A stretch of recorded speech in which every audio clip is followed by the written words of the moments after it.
Hi friends, एक नया video में आप सभी का फिर से स्वागत है। और आज हम लोग बात करेंगे आपके जो पार्ट है 12th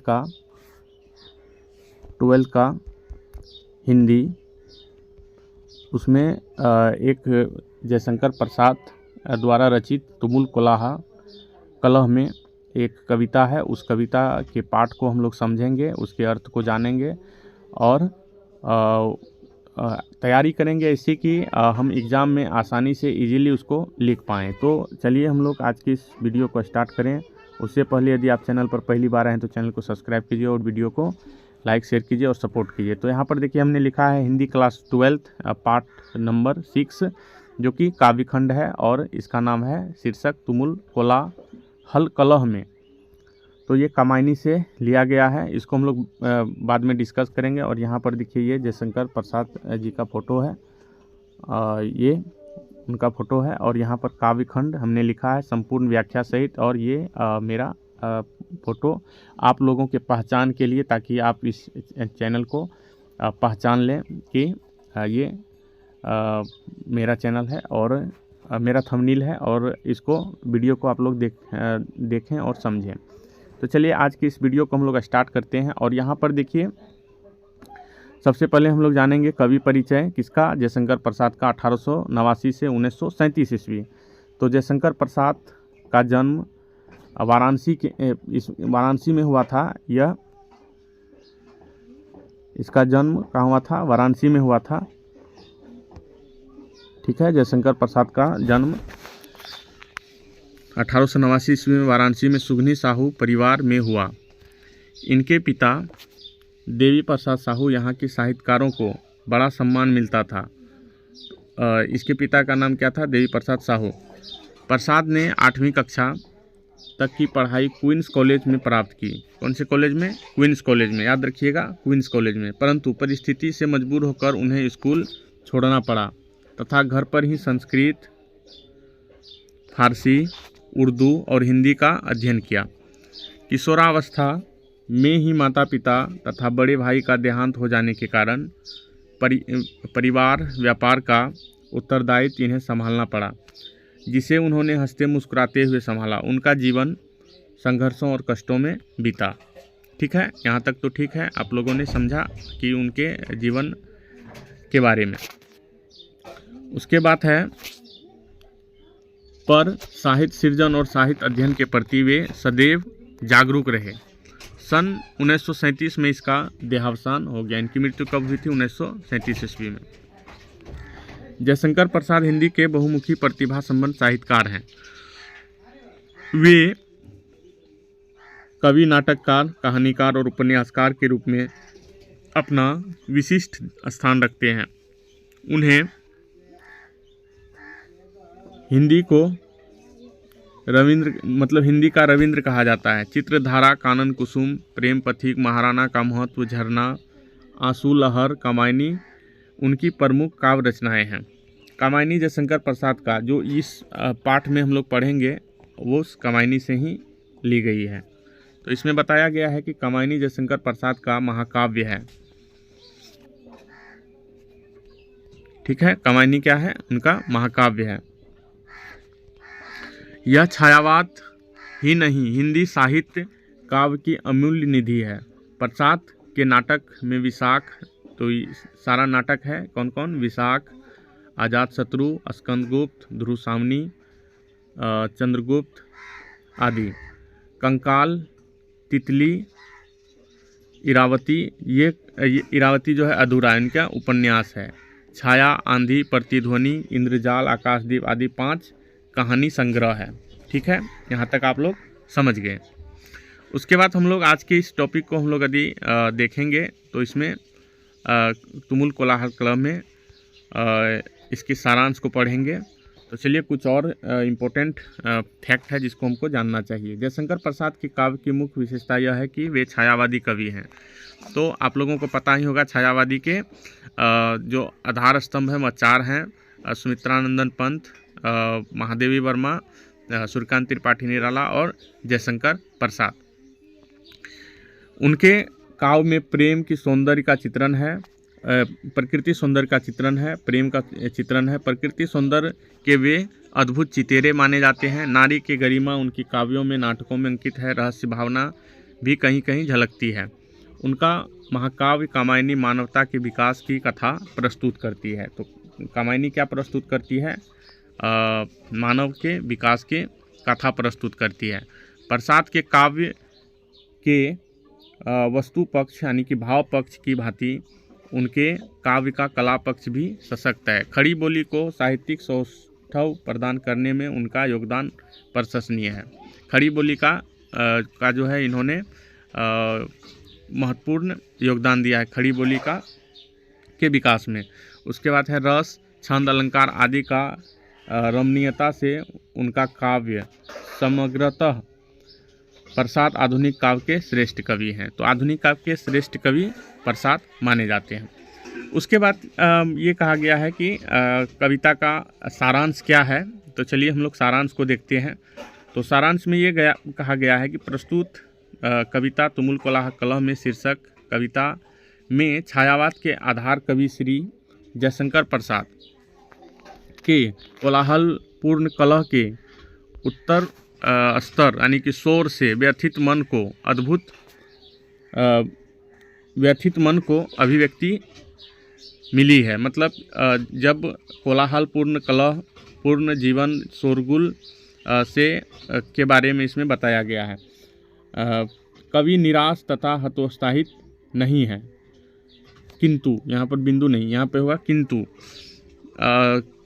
जब जीवन में जब शोरगुल हो, कलह हो, शोर हो, उससे यहाँ पर कवि निराश और हतोत्साहित नहीं है। कवि संसार की वर्तमान स्थिति से क्षुब्ध अवश्य हैं, परंतु उन विषमताओं एवं समस्याओं में भी उन्हें आशा की किरण दिखती है, दृष्टिगोचर होती है। कवि की चेतना विकल होकर नींद के पुल को नहीं, यहाँ पे होगा पल को, नींद के पल को ढूंढने लगती है। उस समय वह थकी सी प्रतीत होती है, परंतु चंदन की सुगंध से सुवासित शीतल पवन उसे संबल के रूप में सांत्वना और स्फूर्ति प्रदान करती है। दुख में डूबा हुआ अंधकारपूर्ण मन, ठीक है, दुख में डूबा हुआ अंधकारपूर्ण मन जो निरंतर विषाद में परिवेष्टित है, प्रातःकालीन खिले हुए पुष्पों को सम्मिलित संपर्क में उल्लासित हो उठता है। व्यथा का घोर अंधकार समाप्त हो गया है। कवि जीवन के अनेक बाधाओं और विसंगतियों की भुक्तभोगी एवं साक्षी हैं। कवि अपने मन की संपुष्टि के लिए अनेक प्रतीकों एवं प्रकृति का सहारा लेता है। तो कविता में हम लोग देखेंगे कि इसमें जो है बहुत सारे प्रतीकों का उपयोग किया गया है, ठीक है, प्रकृति का उपयोग किया गया है। जीवन में आने वाले अनेक बाधाओं को, अनेक विसंगतियों को उन्होंने इजीली सोल्व करने के बारे में बताया है। तो यहाँ पर देखिए मरुस्थल, मरुज्वाला, चातकी, घाटियाँ, पवन को प्राचीर, झुलसावे, विश्वदीन, कुसुम, ऋतु, रथ, नीरधर, अश्रुसर, मधु, मकरंद, मुकुलित आदि का उन्होंने प्रयोग किया है। इस प्रकार कवि ने दोनों पक्ष पर सूक्ष्म विवेचन किया है। वह अशांति, असफलता, अनुपयुक्तता, अराजकता से विचलित नहीं है। चलिए अब हम लोग पढ़ेंगे भावार्थ। ये तो हमने सारांश देखा, उसके बाद हम लोग पढ़ेंगे भावार्थ। तो भावार्थ में देखिए कह रहा है कि तुमुल कोलाहल कलह में मैं हृदय की बात रे मन, विकल होकर नित्य चंचल चेतना, थकसी रही तब खोजती जब नींद के पल में मलय की बात रे मन। तो यहाँ पर देखिए प्रस्तुत पंक्तियाँ जो है छायावाद के आधार स्तंभ महाकवि जयशंकर प्रसाद द्वारा रचित तुमुल कोलाहल कलह शीर्षक से लिया गया है। इस तरह से हम लोगों को लिखना है। प्रस्तुत पंक्तियों में कवि कहना चाहता है कि जब तूफानी कोलाहल पूर्ण वातावरण में भी हृदय का सच्चा मार्गदर्शक हूँ। व्याकुल होकर जब मन थक कर चंचल चेतना शून्य अवस्था में पहुंचकर नींद के आगोश में समाना चाहता है, ऐसे विषादपूर्ण समय में मैं चंदन की सुगंध में सुवासित हवा बनकर चंचल मन को सांत्वना तथा आनंद प्रदान करता हूँ। इस प्रकार कवि को अवसाद एवं अशांति वातावरण में भी उज्जवल भविष्य सहज ही दृष्टिगोचर होता है। तो ये आप यहाँ पर आप लोगों ने देखा कि जब हम किसी काम को करके या हमारी हौसला जब पस्त होने लगती है, तब हमारे अंदर से, अंतरात्मा से आवाज़ आती है कि हमें और प्रयास करना चाहिए। बस उसी चीज़ को यहाँ पर बताया गया है। कवि कहना चाहता है कि कोलाहलपूर्ण वातावरण में भी हृदय जो है वह सच्चा मार्गदर्शन बन करके हमारी थकी हुई चेतना शून्य अवस्था में जब पहुंचकर आराम करना चाहता है, फिर भी हमारा कर्म क्या कहता है कि हमें और प्रयास करना चाहिए। ठीक है। उसके बाद फिर दूसरा में देखिए, चिर विषाद विलीन मन की इस व्यथा के तिमिर वन की, मैं उषा सी ज्योति रेखा कुसुम विकसित प्रात रे मन। तो इसमें भी फिर वही बताया गया है कि प्रस्तुत पंक्ति के माध्यम से कवि कहना चाहता है कि जब मनुष्य चिर विषाद में विलीन होकर घुटन महसूस करने लगता है, व्यथारूपी अंधकार में भटकने लगता है, उस समय में श्रद्धा अर्थात आशा उसके लिए सूर्य की ज्योतिपुंज के समान, पथ प्रदर्शक तथा प्रस्फुटित पुष्प के समान जीवन को आनंदित करता हूँ। ठीक है। तो देखिए यहाँ पर चीर विषाद विलीन मन की इस व्यथा की तिमिर वन की, मैं उषा सी ज्योति रेखा कुसुम विकसित प्रात रे मन। तो मतलब ये कहा गया है कि मनुष्य जब चीर विषाद में विलीन हो जाता है, घुटन महसूस करने लगता है, उन्हें कुछ भी नज़र नहीं आता है, रास्ता नज़र नहीं आता है, वह अंधकार की तरफ भटकने लगता है अंधकार में। तो उस समय में श्रद्धा यानी कि आशा, उसके आशा का जो किरण है उसके मन में रहता है कि वह एक न एक दिन इस अंधकार से वापस आएगा, अंधकार को त्याग देगा, अंधकार समाप्त हो जाएगी, उसमें ज्योति पुंज जो है निकलेगा। ठीक है, ये बताया गया है। उसके बाद फिर देखिए, जहाँ मरु ज्वाला धधकती चातकी कन को तरसती, उन्हीं जीवन की घाटियों की में सरस बरसात रे मन। तो यहाँ पर ये कहा गया है कि प्रस्तुत पंक्ति के माध्यम से कवि कहना चाहता है कि जहाँ मरुभूमि की ज्वाला धधकती है, मतलब मरुस्थल ही मरुस्थल है, और चातकी जो चिड़िया है वह जल की एक बूंद के लिए तरस रही है, उन्हीं जीवन की घाटियों में आशा सरस बरसात बनकर कवि का बनकर आती है। और कवि का यहाँ भाव है कि लोगों के जीवन जब मरुस्थल की तरह सूखी घाटी के समान हो जाती है तो दुर्गम विषम और ज्वालामय हो जाता है, तो उन्हें एक चातकी को एक कण भी सुख का जल नहीं मिला हो, ऐसे में आशा का किरण मिल जाने पर भी जीवन में रस की वर्षा होने लगती है। ठीक है। उसके बाद फिर चौथा में कहा गया कि पवन की प्राचीर में रुक जला जीवन जा रहा झुक, इस झुलसते विश्व के में कुसुम ऋतुराज रे मन।